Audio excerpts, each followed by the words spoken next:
जय जय सतगुरु घासी बाबा, जय जय गुरुवर दाता। जय जय सतगुरु घासी बाबा, मोर जीवन के त्राता।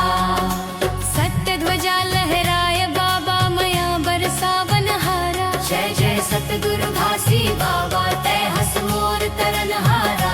जय जय सतगुरु घासी बाबा, जय जय गुरुवर दाता। जय जय सतगुरु घासी बाबा, जय जय गुरुवर दाता।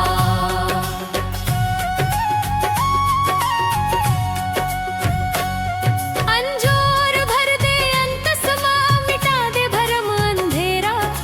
तोर कृपा के बूंद गिरत ही सुख मिलत है घनेरा। जिन तोला सुमरे साचा, मन ले ओख जीवन सवारा। तोर नाम के छैहा मजो न आए, दुख पीरा सब बिसारा। जय जय सतगुरु घासी बाबा, जय जय गुरुवर दाता। जय जय सतगुरु घासी बाबा, मोर जीवन के त्राता।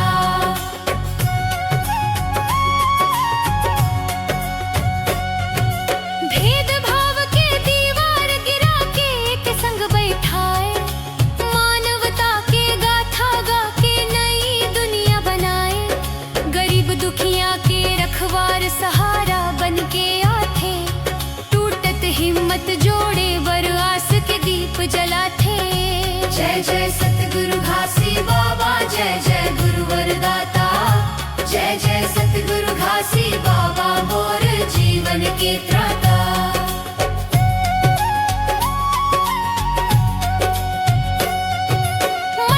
मनखे एक समान ही संदेश तोर। प्यार दया के बानी बोलन सीख दे हो हर ठोर। जिन घर मन सेवा बस थे, ओ घर मंदिर बन जाथे। सच्चा रास्ता धरे जिन मन ओहि पार उतर जाथे। जय जय सतगुरु घासी बाबा, जय जय गुरुवर दाता। जय जय सतगुरु घासी बाबा, मोर जीवन के त्राता।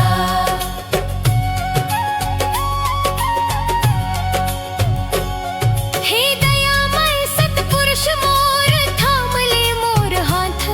डगमग होवत जीवन नैया, दिखा दे सच्चा पाथ। मोर अर्जी सुन ले बाबा, रख ले चरण तले। तोर महिमा गावत गावत दिन मोर कट जावे भले। जय जय सतगुरु घासी बाबा, जय जय गुरुवर दाता। जय जय सतगुरु घासी बाबा, मोर जीवन के त्राता। सत्य ध्वजा लहराए बाबा, मया बरसावन हारा। जय जय सतगुरु घासी बाबा, कर दे मोर दाता। जय जय सतगुरु घासी बाबा, जय जय गुरुवर दाता। जय जय सतगुरु घासी बाबा, मोर जीवन के त्राता।